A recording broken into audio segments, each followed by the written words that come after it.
शिक्षार्थियों, आज के इस कार्यक्रम में आपका स्वागत है। अब तक हम तुलसीदास, रैदास, मीराबाई, रहीम के काव्य को पढ़ चुके हैं। आपने भी शायद इस बात पर ध्यान दिया होगा कि रीतिकालीन कवियों का मन श्री कृष्ण और उनकी लीलाओं के चित्रण में बहुत रमा है। उनका दूसरा प्रिय विषय रहा है वस्तुओं के सौंदर्य का वर्णन। वसंत, ग्रीष्म, वर्षा, शरद, हेमंत और शिशिर ऋतुओं के अनेक लुभावने चित्र इन कवियों ने उकेरे हैं। ऋतु वर्णन प्राय श्रृंगार रस के आलंबन के रूप में अपनाया गया है। शिक्षार्थियों, आप भी इस बात से सहमत होंगे कि ऋतुओं में भी वसंत का रूप सौंदर्य अद्भुत है। वसंत के आते ही प्रकृति में ही नहीं, हम मानवों के मन में भी हलचल होने लगती है। होली का त्योहार भी तो इसी ऋतु में आता है, जो हमारे तन मन को रंग जाता है। यही कारण है कि वसंत को ऋतुराज कहा गया है।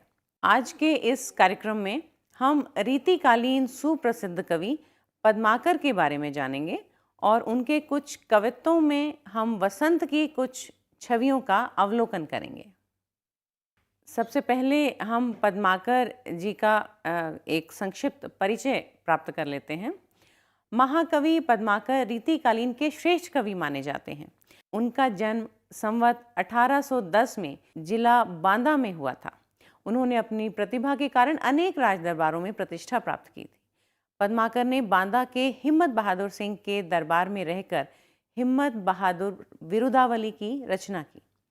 सितारा नरेश रघुनाथ राव, जयपुर नरेश सवाई जगत सिंह और राज प्रताप सिंह तथा ग्वालियर नरेश दौलत राव सिंधिया के यहाँ आपने सम्मानपूर्वक आश्रय प्राप्त किया था। शिक्षार्थियों, ऐसा माना जाता है कि कवि पद्माकर जीवन के अंतिम समय में कुष्ठ रोग से पीड़ित हो गए थे और गंगा तट पर गंगा जल का निरंतर सेवन करने के बाद वे स्वस्थ होते चले गए। अतः उन्होंने गंगा की स्तुति में गंगा लहरी नामक ग्रंथ की रचना की थी और 80 वर्ष की आयु में शिक्षार्थियों उनका देहांत हो गया। पद्माकर जी की कुछ प्रमुख रचनाएं हैं हिम्मत बहादुर विरुदावली, जगत विनोद, पद्माभरण, राम रसायन, गंगा लहरी आदि। शिक्षार्थियों, श्रृंगारिकता रीतिकालीन काव्य की प्रमुख प्रवृत्ति है। इस युग का कवि चाहे भक्ति और नैतिकता की चर्चा कर रहा हो या प्रकृति चित्रण में तल्लीन हो रहा हो, वह श्रृंगारिकता से वह कहीं भी बच नहीं सका।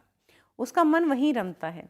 जीवन के उतार चढ़ाव और आशा आकांक्षाओं की अन्य छवियों की ओर उसने कम ध्यान दिया है।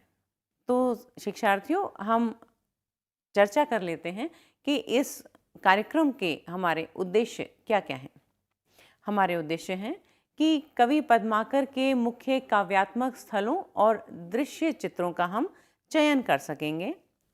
पद्माकर की इन कविताओं के भाव सौंदर्य की समीक्षा कर सकेंगे। इनके शिल्प सौंदर्य और भाषा सौंदर्य का विवेचन कर सकेंगे। वसंत वर्णन, रूप सौंदर्य चित्रण और फाग के दृश्य चित्रों के सौंदर्य पक्षों की विशेषताएं तुलनात्मक रूप में हम बता सकेंगे।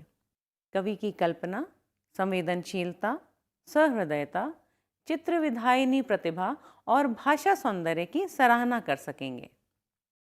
आइए देखते हैं कि रीतिकाल के श्रेष्ठ कवि पद्माकर ने वसंत के सौंदर्य चित्र को किस प्रकार प्रस्तुत किया है। वसंत का यह चित्र है।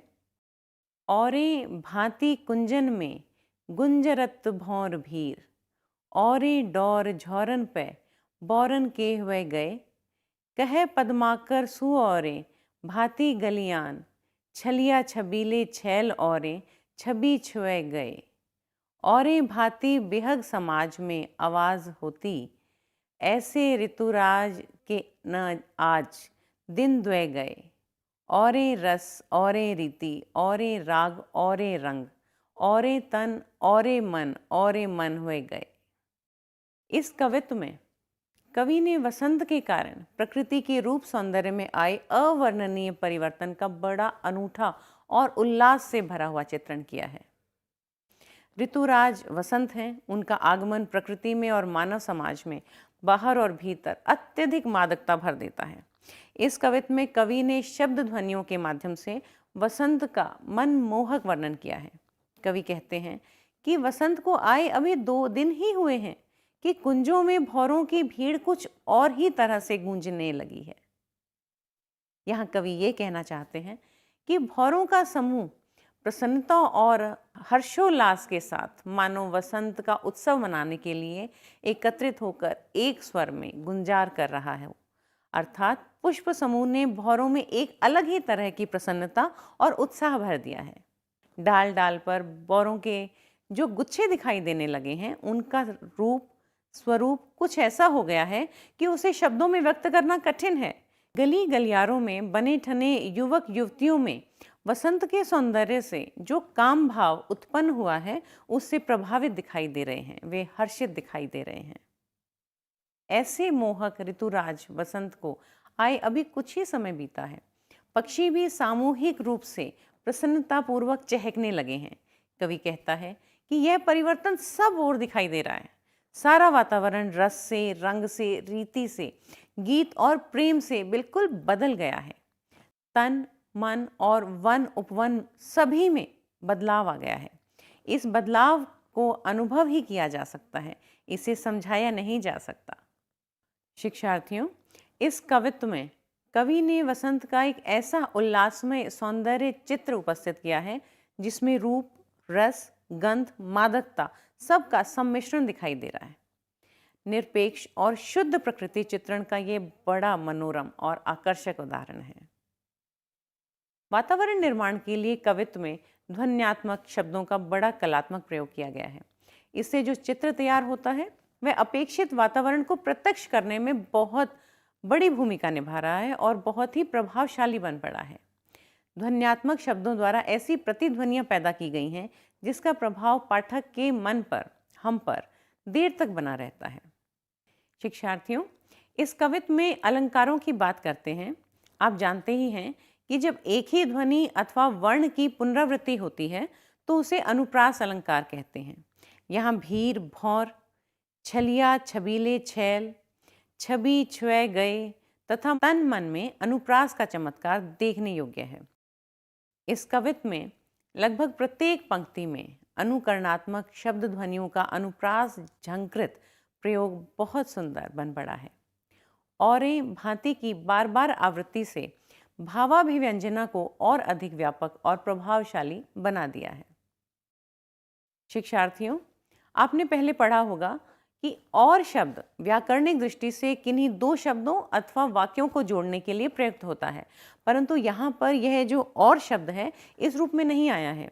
यहाँ और शब्द का अर्थ विशिष्ट के अर्थ में है, अर्थात जो अकथनीय है, जिसे कहा नहीं जा सकता, जिसका वर्णन नहीं किया जा सकता।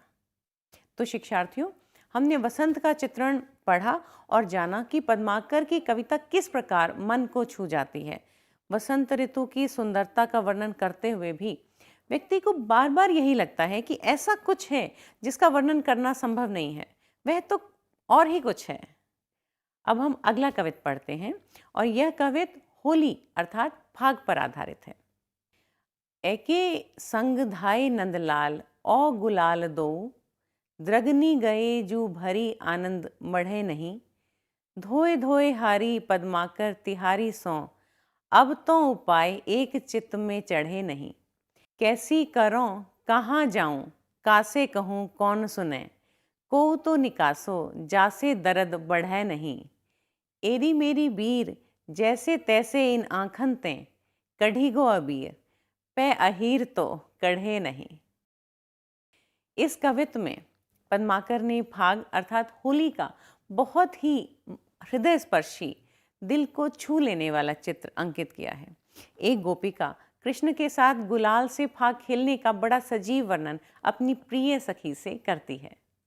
वसंत के ही साथ जुड़ा है एक उत्साह उमंग का त्योहार जिसे आप भी खूब जानते हैं। आप बिल्कुल सही सोच रहे हैं, इस त्योहार को कहते हैं होली। इसी का दूसरा नाम है फाग।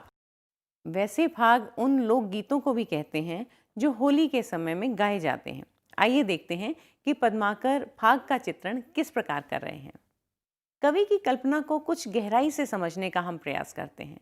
यह पूरा कवित्व एक गोपिका का कथन है।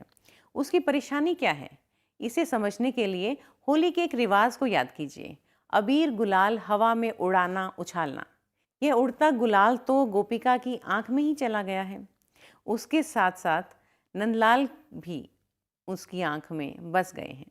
कल्पना कीजिए, केवल गुलाल आंखों में पड़ जाए तो उसे निकालने का क्या उपाय हो सकता था।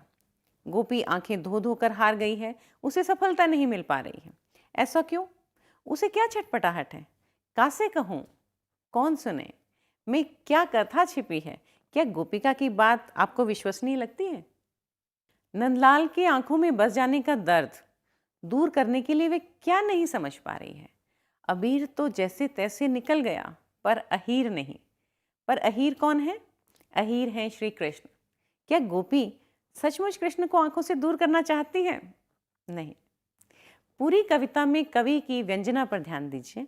यहाँ कृष्ण के प्रति उमड़े प्रेम का वर्णन आंखों में अबीर पड़ने की स्थिति के रूप में किया गया है। लेकिन जितनी सरलता से अबीर धुल जाता है, उतनी सरलता से कृष्ण प्रेम नहीं धुल सकता, और न ही गोपी ऐसा चाहती है। वह तो अपनी सहेली की सौगंध खाकर उसे आश्वासन दिलाना चाहती है कि वह कृष्ण को निकाल नहीं पा रही है और न उसे इसका कोई उपाय सूझ रहा है। शिक्षार्थियों, इस कविता से आप अनुप्रास और यमक के उदाहरण छांट सकते हैं। उन पंक्तियों को चुन सकते हैं जिसमें गोपिका की अधीरता, अकुलाहट और विवशता चित्रित हुई है। क्या आपने ध्यान किया कि इसमें किस प्रकार की भाषा का प्रयोग किया गया है? शिक्षार्थियों, अब हम कवि पद्माकर के काव्य में भाव सौंदर्य तथा इसका शिल्प सौंदर्य कैसा है की चर्चा करते हैं। उनकी कविता में रीतिकालीन कविता की सभी मुख्य विशेषताएं विद्यमान हैं। वे रीतिबद्ध काव्यधारा के प्रतिभा संपन्न कवि थे। उनमें श्रृंगार रस की भावाभिव्यक्ति की विलक्षण प्रतिभा रही है। इसी कारण कवि पद्माकर रीतिकाल के श्रेष्ठ कवि कहे जाते हैं। शिक्षार्थियों, कवि पद्माकर की कविता में उत्कृष्ट कल्पना की उड़ान है और विषय विवेचन की विशुद्धता भी उनकी विशेषता है, जिससे काव्य में लाक्षणिकता और मधुरता आ जाती है। वे अनुप्रासों की तो झड़ी लगा ही देते हैं, जिससे अद्भुत चमत्कार पैदा हो जाता है। जैसे कूलन में केली में, कछारन में कुंजन में, क्यारन में कलिन कलीन किलकत हैं। ब्रजभाषा का सुंदर साहित्यिक रूप आपकी रचनाओं को अलग ही पहचान दिलाता है। शिक्षार्थियों, कवि पद्माकर उत्कृष्ट प्रतिभा संपन्न कवि हैं। उनके काव्य की दो विशेषताएं सर्वोपरि हैं। दृश्य और शब्द योजना के द्वारा प्रकृति के माध्यम से ऋतु वर्णन और कल्पना की उल्लासमयी उड़ान, आनंद और उल्लास से जगमगाते चित्र प्रस्तुत करने में उनकी शब्द संयोजना जो है बहुत ही अनुपम है। तो शिक्षार्थियों, आज के इस कार्यक्रम में हम एक बार फिर से चर्चा कर लेते हैं कि इस कार्यक्रम में हमने आज क्या सीखा। तो शिक्षार्थियों, आज हमने सीखा कि पद्माकर रीतिकाल के अंतिम समर्थ कवि हैं। उनका काव्य भी उनके जीवन की तरह ही उल्लास और ऐश्वर्य से युक्त है। पद्माकर की भाषा में रीतिकालीन काव्य भाषा और शिल्प की समस्त सरसता, सुगढ़ता, कोमलता और आलंकारिकता मिलती है। ब्रजभाषा का प्रौढ़ साहित्यिक रूप पद्माकर के काव्य में बड़े स्वाभाविक रूप से विद्यमान है। उनके रूप चित्र भी रंगीन और आकर्षक हैं। फाग के जो नयनाभिराम सहृदयता भरे दृश्य चित्र कवि ने अंकित किए हैं, उनमें भाव प्रवणता और दृश्य विधायिनी क्षमता का पूरा परिचय मिलता है। तो शिक्षार्थियों, आज के इस कार्यक्रम में हमने कवि पद्माकर के काव्य को जाना और इसके बारे में चर्चा की। मैं आशा करती हूँ आपको यह कार्यक्रम अच्छा लगा और इससे आपको पद्माकर के काव्य को जानने में और समझने में सहायता मिलेगी। धन्यवाद।